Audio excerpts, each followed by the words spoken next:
Y lamentablemente todos los días, o casi todos los días, tenemos que hablar de casos como estos. Y con frecuencia la línea que divide lo que es una violación a lo que es un acoso sexual o incluso, bueno, un abuso sexual se vuelve difusa y es bueno saberlo realmente. Por eso, para explicarnos acerca de esta cuestión, la recibimos a Lore Toso. ¿Cómo le va, Lore? ¿Cómo va? ¿Qué dice? ¿Todo bien? Bien, muy bien. No me llegaron todavía los regalitos de Ushuaia. Había una persona que estaba encargada. ¿Había una persona? Sí, había una persona encargada de ese tema. Se lo vamos a reclamar. Vamos a reclamar después del aire. Correspondientemente, claro que sí. Qué lindo tenerte de nuevo, Lore. Muchas gracias, un placer. Y para hablar de un tema complejo, un tema verdaderamente muy complejo y con, como vos decías, esa línea a veces sutil que no se termina de comprender claramente. Y lo primero que se me ocurrió cuando empezamos a armar esta columna fue pensar cómo, de alguna manera, estos temas que siempre fueron del ámbito privado empezaron a dejar de ser esa suerte de basura que se esconde debajo de la alfombra para visibilizarse de otra manera. Y que las mujeres, o las víctimas en líneas generales, no siempre son mujeres, se animen no solamente a denunciar, sino también a señalar a sus abusadores y acosadores y empezar en la búsqueda de la justicia. Fundamental, Lore, claro, esto se empezó a hablar mucho cuando empezaron a aparecer casos de personas conocidas, de personas públicas. Si te parece, vamos a comenzar entonces explicando la diferencia entre acoso sexual, abuso sexual y después nos metemos más adelante, perdón, al revés, abuso sexual y violación y dejamos para lo último el acoso, ¿te parece? Dale, dejamos para lo último el acoso, pero vamos a empezar planteando un par de casos, ya que vos lo mencionabas, de hechos que ocurrieron en los últimos tiempos y que están dentro del ámbito de la justicia. Vamos a empezar por el primer caso, el de Lucas Carrasco. Ahí lo estamos viendo. Lucas Carrasco es un periodista y bloguero muy conocido, muy invitado a programas de televisión. Sí, muy tuitero también, muy activo en las redes sociales. Exactamente. Bueno, fue denunciado por dos casos en 2013 y 2015. Uno solo de ellos, ahí lo tenemos, fue tipificado como violación y el fiscal pidió 7 años de prisión para Lucas Carrasco. Vale la pena contar que este juicio empezó hace apenas un par de semanas. Y él tuvo la poco feliz frase en el momento en que le cedieron la palabra para poder decir lo que tenía ganas de decir antes del inicio del juicio, de decir, pude haber sido descortés con alguien, pero no soy un violador.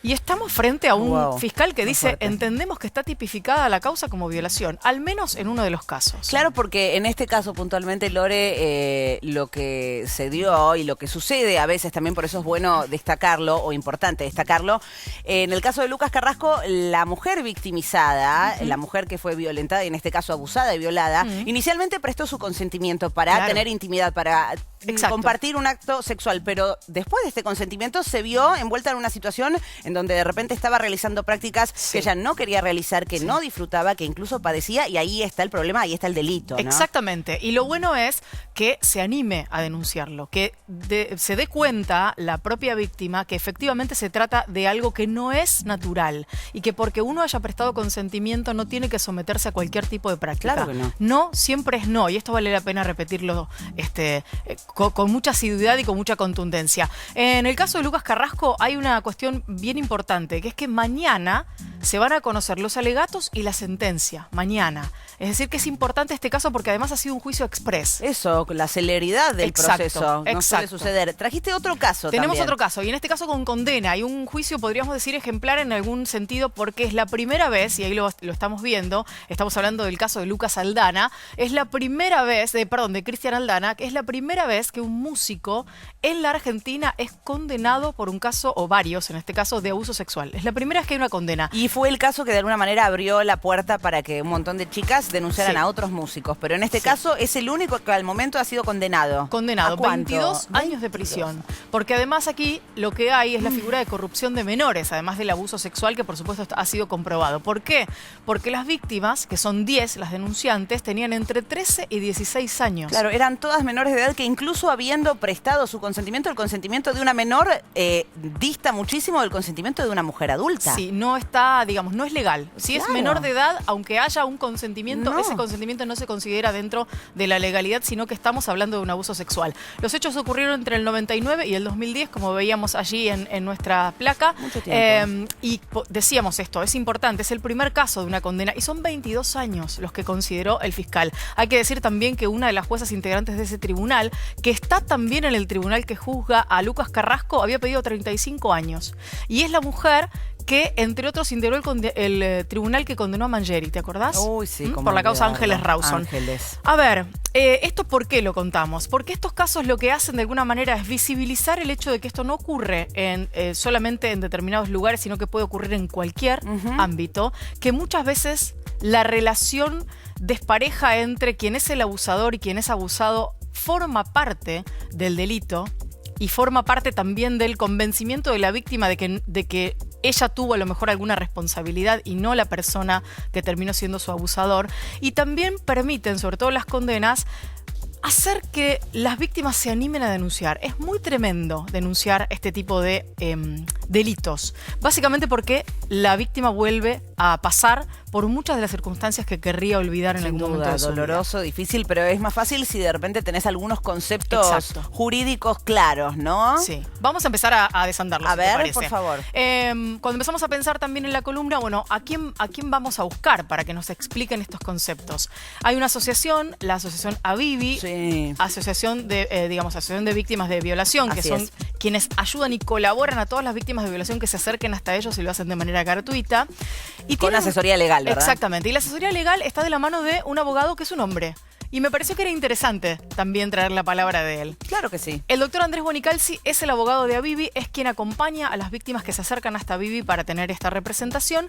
Y vamos a empezar por, como vos decías, la diferencia entre abuso sexual con acceso carnal, que es lo que habitualmente nosotros conocemos como violación, Ok. y abuso sexual simple. Bueno, tanto el abuso sexual simple como el abuso sexual con acceso carnal, que era lo que se conocía antes como violación, están en el artículo 119 del Código Penal. En el primer caso, el abuso sexual simple contempla las situaciones en que hay meros tocamientos en la zona del cuerpo de la víctima y además no existe un consentimiento, ¿no? Es decir, hubo amenazas, una violencia, digamos, psicológica, o bien una violencia física que logró quebrar el consentimiento de la víctima. O bien la víctima no puede brindar un consentimiento válido, que son los casos de los menores de 13 años para abajo. Y también el código prevé aquellos casos de las víctimas que no hayan podido consentir libremente la conducta, que son los casos, por ejemplo, de embriaguez o cuando se encuentra la víctima bajo los efectos de estupefacientes. Por otro lado, el abuso sexual con acceso carnal, la diferencia que tiene del abuso sexual simple es que hay penetración por cualquier vía, puede ser vía oral, puede ser vaginal o también anal, ¿sí? Tiene una gran diferencia estas dos figuras en cuanto a las escalas penales. El abuso sexual simple trae aparejada una pena que va de los 6 meses a los 4 años de prisión, por lo cual podría ser un delito escarcelable, mientras que el abuso sexual con acceso carnal tiene una pena que va desde los 6 años de prisión y hasta los 15. Por lo cual, aunque estemos ya en el piso de la pena, el delito no es escarcelable, sino que va a traer aparejada una pena que necesariamente va a ser de cumplimiento efectivo. Bueno, ahí lo escuchábamos al abogado haciendo esta diferencia, ¿no? Entre abuso sexual simple y abuso sexual con acceso carnal. En este segundo caso es cuando hay penetración. Exacto. Y es cuando hablamos de violación. Cuando hablamos de penetración es de cualquier índole, ¿no? Exactamente, Lore? sí. Digamos, o sea, estamos hablando de acceso carnal por vía bucal, también estamos hablando de violación. Si te obligan a practicar sexo oral, ahí hay un abuso sexual con acceso carnal. Exactamente. Y es importante lo que decía el doctor Bonicalzi en el final de este video. Y vamos a compartirlo en placas, que tiene que ver con las penas. ¿Por qué es importante? Básicamente porque en el abuso sexual simple, cuando hay tocamientos, solamente tocamientos, no estamos frente a penas que puedan o que aseguren una prisión real y efectiva. ¿Por qué? Ahí lo vemos. Porque el abuso sexual simple tiene penas de 6 meses a 4 años, con lo cual debieran darle la pena mayor para que haya efectivamente una cárcel, ¿no? Esto podría ser de repente casos como hemos hablado de una mujer que denunció que le tocaron la cola en el colectivo. Por ejemplo. Entraría en esta categoría. Exactamente. Bien. En cambio, en el caso del abuso sexual agravado, tiene penas mayores y ya en la mínima, como vemos ahí, de 6 a 15 años, el del acceso carnal, estamos viendo que si le dan la mínima ya estamos dentro de aquellas penas que implican una cárcel segura. Claro. Después, por supuesto, hay otras cuestiones que es interesante que conversemos ahora y que son los agravantes. Claro, que es lo que también determina la pena, ¿no, Lore? Exactamente. Vamos a escuchar lo que nos contaba el doctor A ver. Bonicalzi sobre esto y después lo charlamos. El código también prevé ciertas agravantes para estas figuras, tanto del abuso sexual simple como del abuso sexual con acceso carnal. Son varios incisos en los que, por ejemplo, contempla los casos en que el abusador tiene conocimiento de ser portador de una enfermedad de transmisión sexual. O, por ejemplo, cuando el abuso se da con la participación de 2 o más personas, ¿no? Es decir, en una banda, o con el uso de arma de fuego también. O cuando se da el abuso respecto de una persona menor de 18 años, existiendo una convivencia preexistente entre la víctima y el abusador. O también en aquellos casos de que existen vínculos familiares, que es ascendente, descendente, hermano, afín. Bueno, por lo cual, en estos casos que el código prevé las agravantes, si se logran acreditar, va a traer aparejado un aumento en la escala penal, que en el caso del abuso sexual con acceso carnal va a ir de 8 años a 20 años de prisión, y en el caso del abuso sexual simple va de 3 años hasta los 10 años. Bueno, ahí también lo escuchábamos hablando de estos agravantes y de las penas correspondientes. Pasémoslas en limpio, Lore. Las pasamos en limpio. Primero los agravantes, algunos de ellos, como para que quede bien claro que estas circunstancias, frente a un abuso sexual simple o un abuso sexual con acceso carnal, agravan la pena, agravan el estadio del delito cometido. Si el abusador sabe que es portador de una enfermedad de transmisión sexual, es un agravante. Si se da un abuso en banda, lo hemos visto en noticias en los últimos tiempos, lamentablemente. Si se utiliza un arma, no importa si es un arma de fuego, si es un arma tumbera, si es un arma casera, si es un cuchillo o lo que fuere.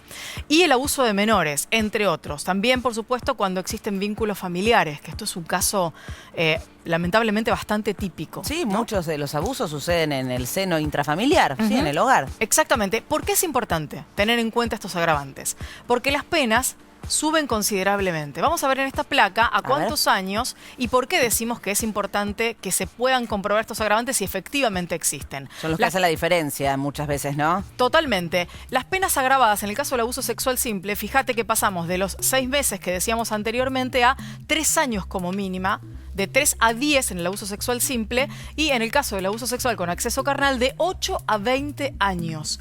Con lo cual estamos incluso en el caso de abuso sexual simple frente a penas que, siendo las menores, son penas que indican cárcel efectiva. Considerables, penas importantes, bueno, para los crímenes, ¿no?, que cometieron estas personas. Nos queda pendiente, entonces, si te parece, Lore, lo dejamos para el segundo bloque, analizar lo que es el acoso sexual, donde ahí realmente hay más grises y donde puede haber situaciones donde las chicas que nos están mirando del otro lado, incluso nosotras mismas, decimos, che, pero esto realmente fue una situación de... Eso no es, totalmente. Te quedas un ratito más. Me quedo un ratito más.